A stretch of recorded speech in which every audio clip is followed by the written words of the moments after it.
happening, fellow fantasy GMs? I am J.J. Wang. He is the bearded one, DJ Dub. And with our powers combined, we are the Fantasy Couriers.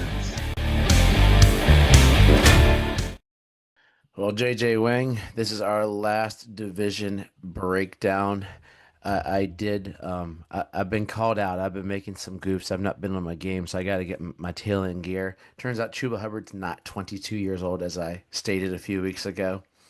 And Ben Johnson doesn't coach the New York Jets. So we'll get that clear. Chuba Hubbard is, I believe, 25. Ben Johnson is the coach of the Chicago Bears. So it's been one of those Yeah, months. when you told me that happened, it's just for some reason, whenever I hear that there's a new coach, the only coach that comes to mind is Ben Johnson. They're I all Ben never even Johnson. think about I never even think about any of the other coaches. Like new coach, I'm just thinking, all right, Ben Johnson. I was just Which is ironic. Aaron Glenn's the guy I've known longer, because we watched him play yeah, corner, right? Or safety. He was in the yeah, defensive he was backfield. corner. He was fun to watch over the years. It's like, oh, whoopsie. So I realized where my error is coming from. The page, we just got the depth chart on this one page, and I was using the numbers on there. Those aren't their ages. I'm still not quite sure what the numbers are. I just use them to get the depth. So I will not age anybody unless I pull it up today. So Yeah, let's. I thought that the first time we used these when we used this paper, and then after I said it, I was like, "There's no way that guy's that young." Or I was like, "All right, let's just not use that anymore." I did have a fun chat this week about the differing opinions on how to create rosters and where we're going, and with the discussion I had last week about how go big or go home, whereas some idea might be to get a big guy, then get a bunch of dart throws. So it's varying opinions. I mean, my team's all dart throws when it comes to drafting because I don't want to drop $400 out of my giant budget on Genty and then him be no good or something. I did that with Josh Jacobs and he was good. I don't think Josh Jacobs until really recently has been great. Would you say? um, I don't know. He's always I been a think he's. one, but I has he think. been running back one per se? Have you wanted him at your top running back ever? I mean, I'm not sure that you're going into the season you want him, but by the end of the season, you're like, man, I'm glad I had him because I think pretty much from the beginning of his career, he's always been like around like a top 12 Yeah, running he's back. I been a feel top like. 12, but I'm talking about like the echelons. He's not one that's going to dump you. Like I mean, he's the reason we have our belt for Yeah. fantasy turf war. So I because mean, I that feel like when we get him, I was like, ah, and we if got you've him. had Josh Jacobs, I feel like you're usually happy by the end of the season. And so this week we're gonna the news is gonna fall right in almost as soon as we begin. We're gonna talk about the AFC and NFC North. Just go through positional breakdowns, and we will. This week we'll just have a conversation. I've been playing cutesy games the last 2 weeks. I'm getting up, rocking on a whole 3 hours of sleep as we get into the discussion. So let us start. We'll go with the AFC because that's where the news is. Dun dun dun. And AFC North, we are looking at good old Pittsburgh Steelers. News of the week. Aaron Rodgers, right before the Friday before we record this, is signing with the Pittsburgh Steelers 1 year, 10 million. Everybody's saying 13 million, but Schefter's reporting it's 10 million guaranteed.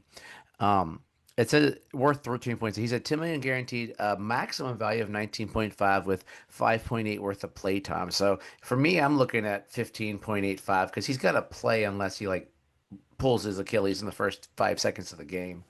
So before we start ranking these quarterbacks, what do you think of Aaron Rodgers in Pittsburgh?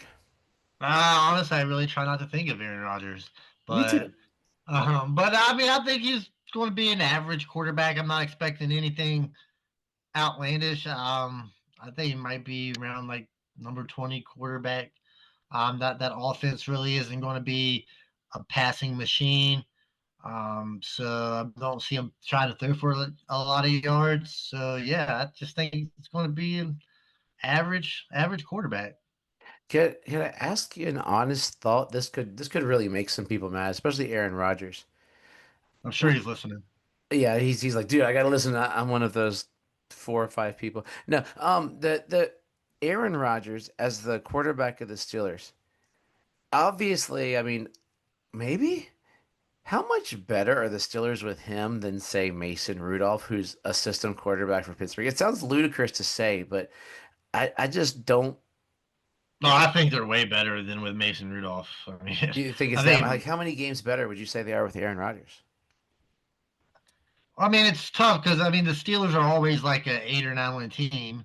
So I mean, honestly, I think they're probably 3 or 4 games better than they are with Mason Rudolph. I mean, Mason Rudolph is Mason Rudolph. I mean, there's a reason why he's always been a backup. So I think they're definitely better. I mean, you said they're going to run a lot, so couldn't Mason Rudolph hand the ball to their three running backs that they got? Like they got, I mean, they got the rookie and Yeah, a he handful of he others. could, but this is the NFL. You're not going to run the ball every play, and I would much prefer Aaron Rodgers to throw the ball than Mason Rudolph. And I don't know too many people that would prefer Mason Rudolph throwing over Aaron Rodgers. Yeah, I think it's more of is it striving for mediocrity with Aaron Rodgers, or striving for mediocrity with Rudolph, and then investing that $18 million elsewhere. But Rodgers had a better year than I thought last year. Yeah, I mean he played okay. Just that team was so bad. Just like It I looks just like it. think the ceiling with Aaron Rodgers is just so much higher than the ceiling with Mason Rudolph. So Aaron Rodgers' numbers last year, 38, 97 yards, 28 touchdowns, 11 interceptions. Let's go higher or lower for 38, 97. Higher or lower I think yards? I think it'll probably be like a little lower. I don't think like Higher I or said. lower? So you're thinking lower even on the 28 touchdowns, or is that? I think the touchdowns. I think the touchdowns would be around the 25 I was gonna number. say, what, 3,525 would be probably if you had to number it out. Yeah, probably something. Yeah, I feel like that'd be a good season for the Steelers if that's his numbers. Even at 42 years old. Holy moly. Yeah, it's still pretty good. Now, let's see how it goes. Okay, so let's look at the AFC North quarterbacks. I guess we got to make another decision before we rank them. The dumpster fire known as Cleveland, which of course is going to be number 4, is going to be the worst quarterbacking in the AFC North. You've got Joe Flacco, old. He might be same age as Aaron Rodgers. I think he's a couple years younger. Kenny Pickett, who's I've heard some people argue that maybe he was given up on too soon in Pittsburgh, and he could be playing for them this year. Dylan Gabriel, who's about my size and your width. Shador Sanders, who dropped like a rock. But some people it's hit or miss what the reactions are there. Who is the starting quarterback week 1 for the Cleveland Browns? I think Flacco will be the quarterback week 1. I think maybe at some point before the end of the season, I do think Sanders will be the number 1 quarterback. I mean, I've heard. I know what you said about Kenny Pickett, but I've heard people saying that I don't like just from what I read that he's not very good in Cleveland. So, I mean, Pickett or Gabriel, one of them's got to be cut. So it just depends on which one. Probably Gabriel ends up probably getting cut, but yeah, I think Flacco is definitely going to start, and then Sand. Chances? Oh, now, could they look at their team and go, "We can't carry 4 quarterbacks, so we got 2 rookies. We can't drop our third round draft pick already. Got Pickett on the cheap. We know we're not going to win. What if, like, I think I agree with you on that, but what if they just cut Joe Flacco or Kenny Pickett? Because when you can't cut your third round pick that quick, can you? When there's still value in a third round pick I mean, maybe, versus but Kenny Pickett. I mean, it wouldn't. I mean, like it wouldn't be surprised me if they got rid of Kenny Pickett and kept the 2 rookies. But I think they're definitely going to keep Flacco. I mean, I think if you're dropping Flacco, I think that just sets the stage for Sanders to be the starter. Yeah, my $7 I spent on him in our draft hoops. So this division, I mean, basically we're looking Rodgers is 3, Flacco is 4 in this division. Jackson and Burrow are creme de la creme in this division and in fantasy football. Where I mean, we're saying these 2 guys are probably top 4 quarterbacks in fantasy. Who would you rather have in 2025, and who would you rather have in Dynasty? It could be the same answer. It could be different. I think it's different for me. Honestly, I'd probably just go Lamar Jackson both ways. I mean, I Oh think wow. Lamar Jackson. I mean, he's just fantastic. I mean, but like I said, you could very easily talk me into Burrow. But I think, like for this year, definitely I'd want Jackson. Mhm. Um, But I just like Lamar Jackson so much that I probably just would just stick with him. Like I said, you're playing with a 3-year window. I think Lamar Jackson's still good for 3 years. But I could easily be talking to Joe Burrow. I mean, he's great. I mean, he puts up crazy numbers. So, I We're mean, looking 2 versus 4, 1 versus 4. yeah. I I mean, mean, I'm not like, really. I not wouldn't really be upset with either one of those guys. yeah, that Lamar's who I would say I agree with you in 2025, and I'm finally breaking the mold. Usually, if I really don't like a guy, I can't do it. Like I don't like Joe Burrow. I don't know why. He's just I just have never and I traded for him this offseason, so I now have a Joe Burrow. So I've got to root for Joe Burrow, which makes me want to puke. But I think long term, I think the pocket passers are more long term, and quarterbacks you can even we go 3-year windows.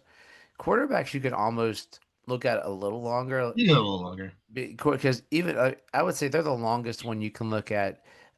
Tight ends are probably second. Then tight ends and receivers are closer. Running back, whatever. But I think Burrow long term because he's with a pocket passer and if he can just not get tackled below the knees anymore, I think he could or at the knees or whatever. He could be. He'll last longer. I mean, Lamar is passing better, so I mean this could be a discussion every year for the next 10 years, and then we're still like this year Burrow, next year, but but they're both spectacular. I would. How high would you take Burrow? So is Lamar your QB2 behind or is he your QB1 this year? Um, Josh Allen, Lamar. I think I'd probably go Lamar. I would think I'd probably go Lamar. Even though I'm a huge Josh Allen fan, but I think I would still go Lamar number one, and I'll have Josh Allen two, and then Burrow would probably right there at three or I might put four. him at 4. Hurts might with the tush push still being there. Hurts might sneak back up in there. See That's how that. possible. I would prefer. I just like Burrow better than I like Hurts. So Yeah, that it's a that fantasy versus reality. I'd rather have Burrow as a real life quarterback. NFC North, we got some young guns and the seasoned vet. So we got Caleb Williams for the Bears. I love him as much as I love Joe Burrow.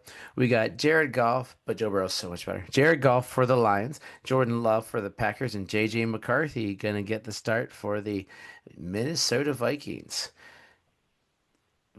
Where are we putting guys? Because we have Jordan Love. So if we had to rank these guys 1 through 4, Jordan Love, we thought last year to the moon, and then he just sort of crapped the bed. Injuries, all that sort of. I think injuries slowed him so much. Jared Goff's just on a good team, but he lost his offensive coordinator. Will someone step up and do that? Caleb Williams wasn't as terrible as we think he is, but he's a quarterback for the Bears.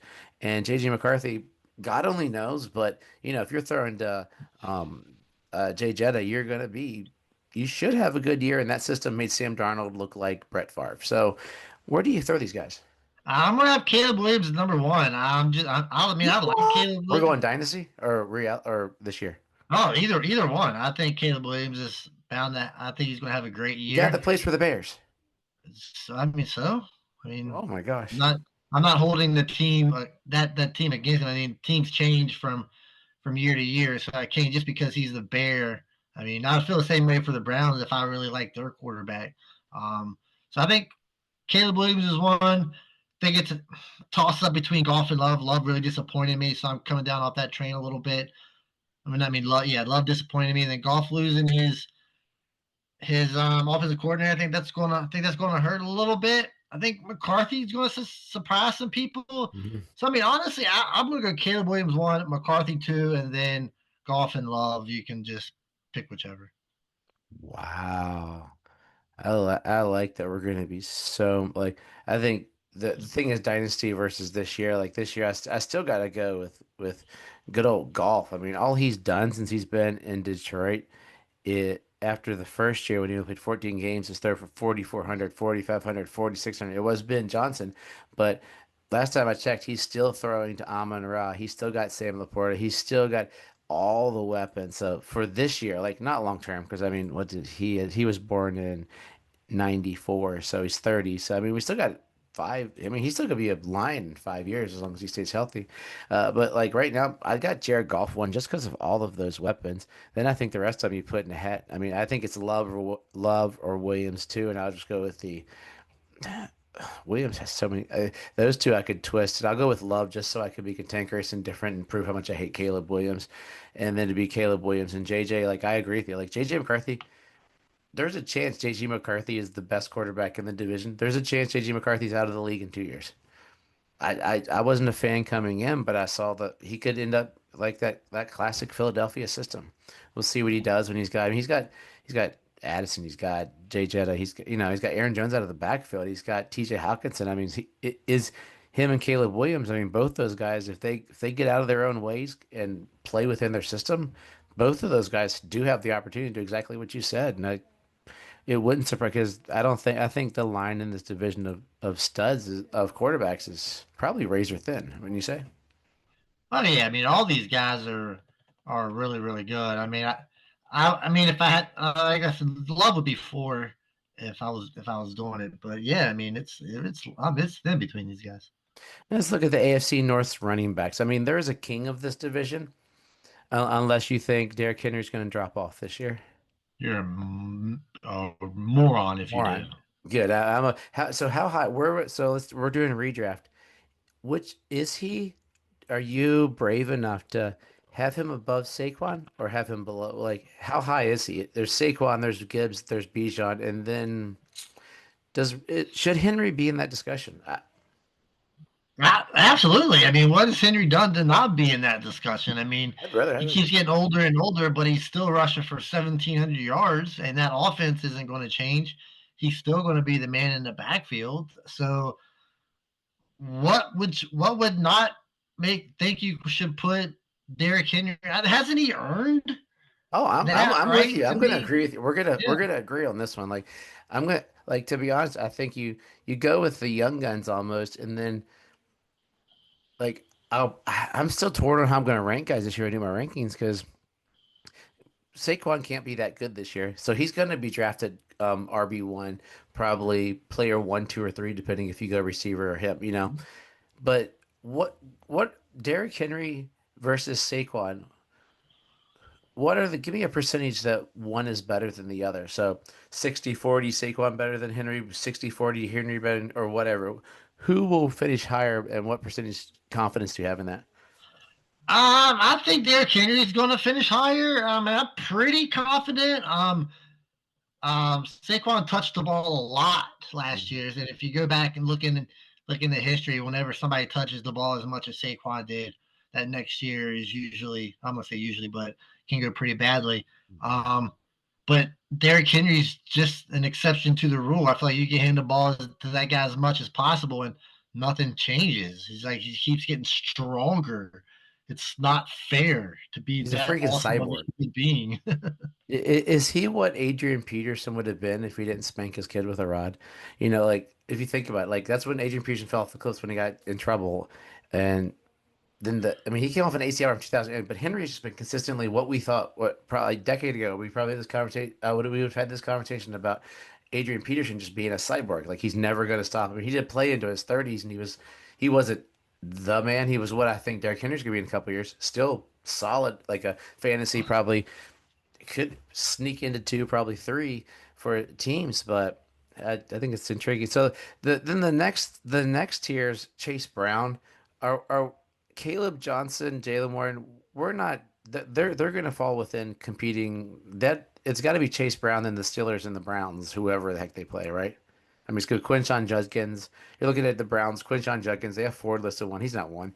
And then the Steelers. They're probably going to committee, but Johnson should come ahead at the end of the year. Where do you see all Yeah, these guys? Like it's yeah. I mean, I go Chase Brown next. Like out of the other ones, he's deserved it. And Jalen Warren, I don't really see him as the number one running back. I think he's going to fit better in that as that change of pace guy. I think Caleb Johnson takes all the early down work. And by the end of the not probably won't even be by the end of the season, but Judkins is October. will probably take over that number one spot. Probably won't be very long. And they got Dylan Sampson as well, so I mean he might fit into that too. See, I think I'm rolling with you there. Chase Brown. Then you're looking at Johnson or Judkins, and honestly, they're both good rookies, and it could just see which team gets used. I mean, does Aaron Rodgers step up and Johnson slows down a little bit? Is the Browns? I mean, no one's gonna really step out, or do they run some and take away from Judkins? Those guys you could flip flop anyway. Chase Brown.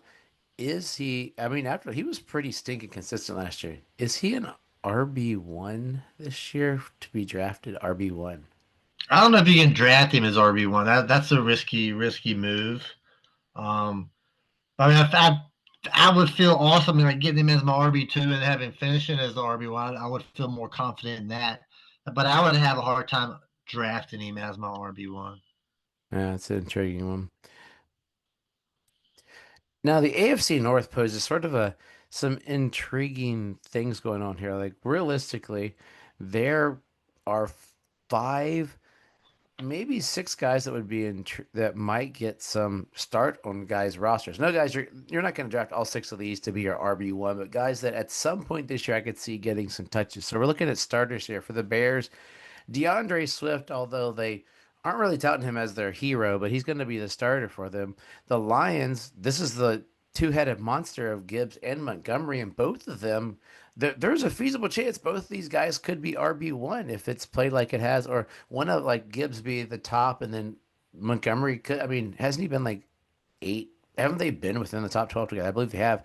And then you go to Josh Jacobs has the Green Bay Packers, and then you got Aaron Jones in Minnesota, and they did sign Jordan Mason, who showed he could play football. So he's the sixth guy that, if Aaron Jones has any sort of slowdown or goes down, Jordan Mason, I'd play that dude the way he's shown off. So, um, who who's the best running back in this? Which running back would you rather have? I mean, it's going to be a different answer for this in Dynasty because Josh Jacobs is old, but it's you're looking at Jacobs and Gibbs, right, for this year. Which guy would you rather roll with?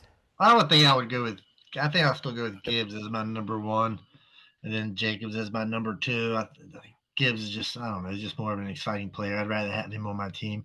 But like the floor is going to be so good with Jacobs. I mean, it's going to be hard to go wrong. But yeah, I think Gibbs is the number one, and then Jacobs is the number two. Yeah, and I wouldn't be the Jordan Mason sliding right in there for Aaron Jones if he does go down. But Aaron Jones has been surprisingly Yeah, good so over these last few years with Minnesota. So we thought he was done, and then so chances that Montgomery falls like one or two slots right behind Josh Jacobs by the end of the year.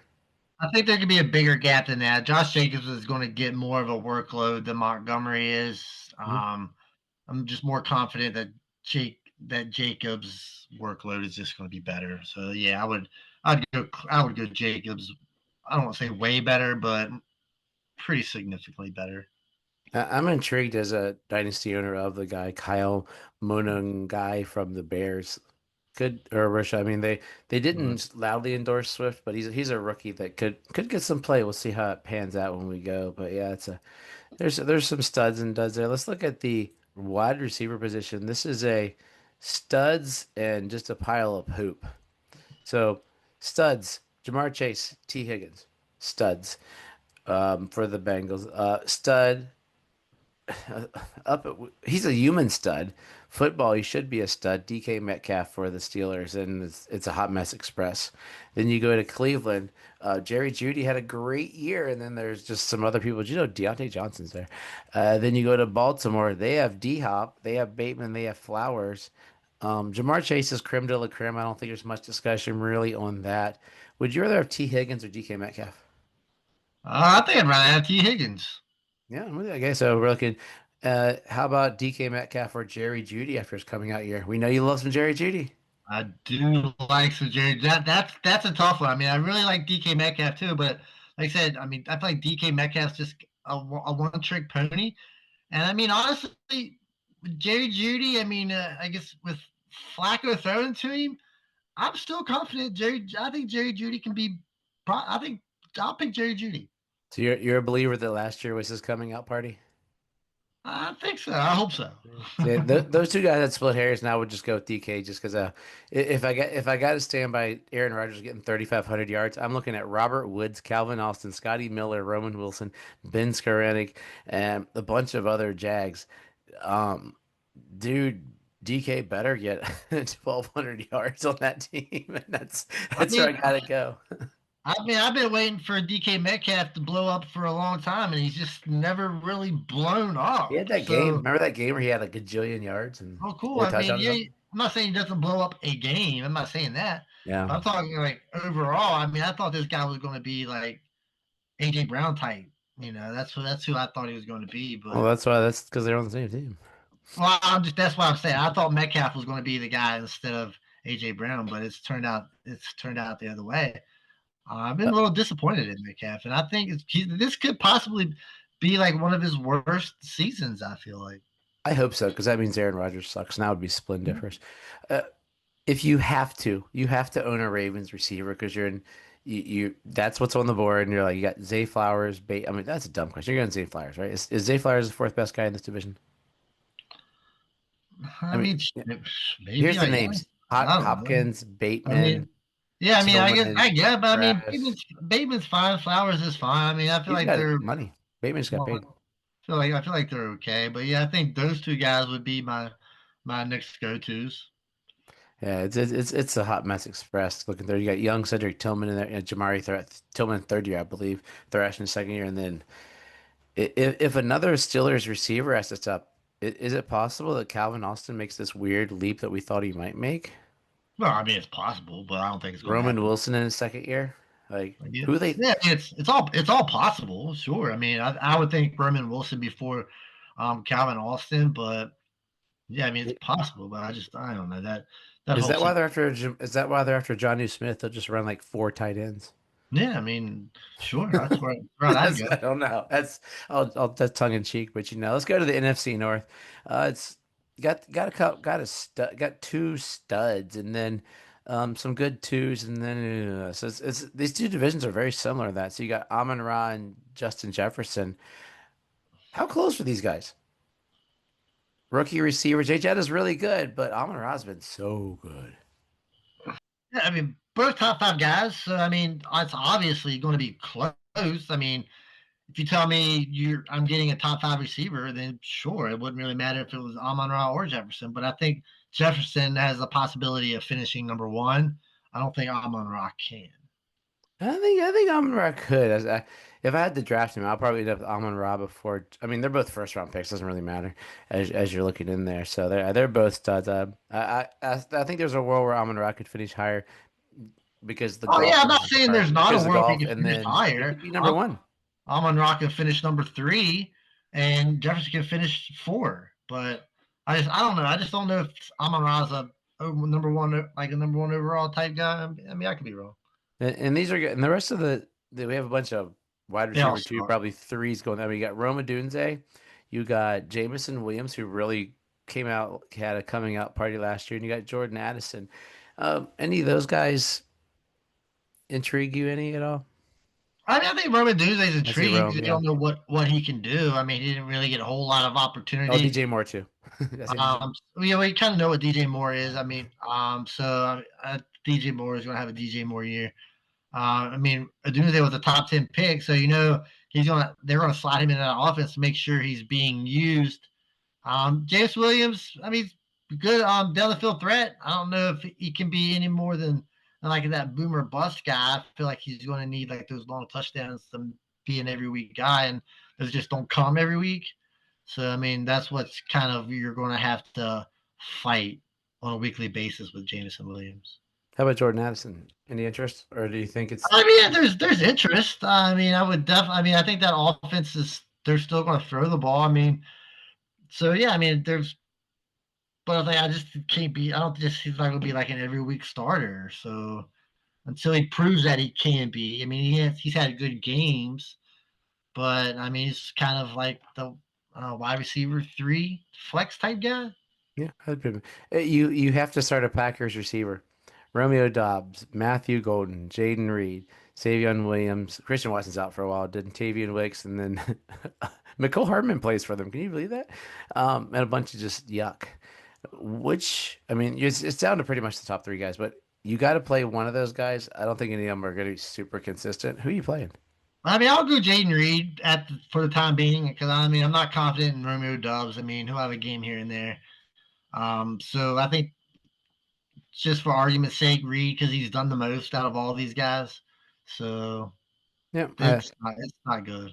for me, Golden doesn't pass the sniff test, and I can't figure if it's just the fact that we know how this receiving core is set up. I've heard rumors like some podcasts will talk even about stashing Dobbs because he's going to be out of Green Bay next year because his contract's up, and maybe it's just this system wasn't good because you watch where he like so he plays as he's a good NFL player, but he's been a terrible fantasy, and it could be because they're so spread out there and moving the ball around, and Jordan Love's been inconsistent. So Or maybe maybe he these guys sucks. just aren't number one receivers. You just got a Yeah, bunch of number threes out there. I mean, sometimes you're a number three receiver. I mean, that's just because it's just what you are. You're just not that guy.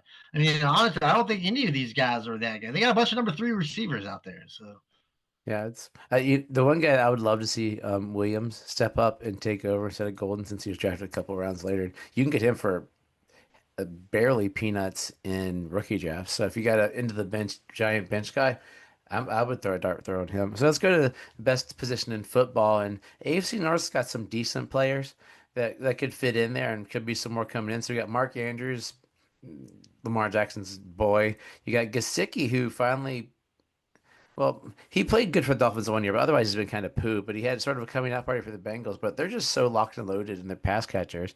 Njoku for Cleveland, but their quarterback, and then they drafted Fannin, the best, well, yardage and the highest yardage tight end in college football last year, even though it's Bowling Green. And then Fryermuth, and I mean, who knows if they trade for Johnny, that would just be weird because they got like too many tight ends. Andrews yeah, and but none of them are any good. they got blocking tight ends, and they're paying Freiermuth a lot. Like in this trade, I kind of hope they send Washington back to Miami because he's a big boy that can block for A-Chan on the corner. Sort of my hope is if that is something that comes to fruition. So, Gesicki, Njoku, are they close as far as for 2025? Um, I think they're relatively close as tight end speaking. I'm not sure if Njoku can really repeat what he did. He had a really good season last year, but like throughout his career, he's just been a scary person to own. But I mean, you can't say anything much different about Gasecki. I mean, it would surprise me if both of these guys ended up Yeah. sucking, and there's another tight end taking over for him by the end of the year. Well, speaking of tight ends could take over for them on fantasy squads, the NFC North.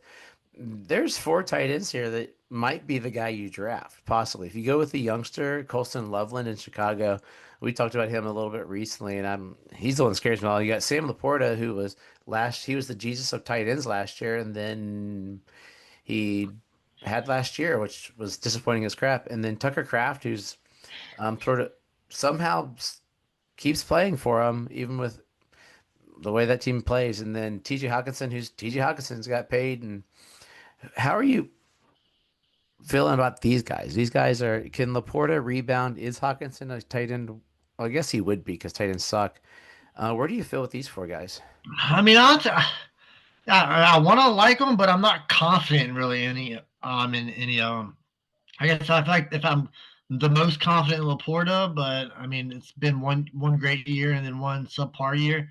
Hawkinson, I mean we want to like him, right? Hmm. But he's just ever since the move to Minnesota, it just hasn't been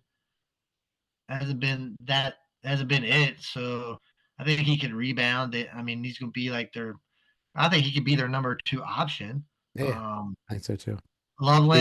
It, Loveland's kind of scary because he's just got so many weapons, and they still got another tight end and Komet that's still there. And Tucker Kraft is like I guess the biggest question. I mean he's okay. Yeah, I mean I like him. But I mean I feel like you could get him kind of later, and I think you'd be relatively happy. yeah, I think of all those guys, Tucker Kraft is who I could end up with the most Yeah, because you're looking in redraft, you're getting him in the 12th, 13th round, if not later. So he'd be the most value. I mean, I'd be intrigued by Laporta, but don't know if I'm willing to pay it. And Hawkinson is probably gonna be your value pick, your other value pick, because you can probably get him, what, ninth round, 10th round, maybe. for a guy. Possibly depends on how much your league likes tight end for a guy that could. I mean, he could easily be top five tight end. So it's an intriguing kind of guys there. So JJ Wang, that's it. If everybody's watching our video, I've had quite a week. My internet's been all fluffy while we're trying to record. So let's take this thing home. I'm gonna go take a nap because of my short sleep. Do you guys got us some wisdom this week? Where's the wisdom? So I want to talk about wrestling, but not really wrestling. I'm kind of fed up with all the advertisements throughout, on the ring. They've just got so many advertisements all over the place. It's looking kind of like the UFC does. It's got 47 advertisements on the ring. They got the prime bottles. out there. And then last night, what kind of put me over the top was the Fireball ladder that they had. So all these ladders Oh, had like Fireball, for the whiskey and one of them. I was like, I understand it's all about making money. I get it. But I'm not a huge fan of Vince McMahon. But the one thing you can say about Vince McMahon, he never sold his soul, for the dollar bill. I mean, yeah, he made a lot of money, but he never sold his soul for the advertisement. And it kind of, I'm not saying that's what McMahon happens never when sold. you're owned by UFC. They're gonna do the UFC way. Yeah, but now, of course, now they're owned by them, so they're going to try to make as much money as possible. But I think it takes away from the aesthetic of wrestling so much. But as always, trust yourself and trust the process.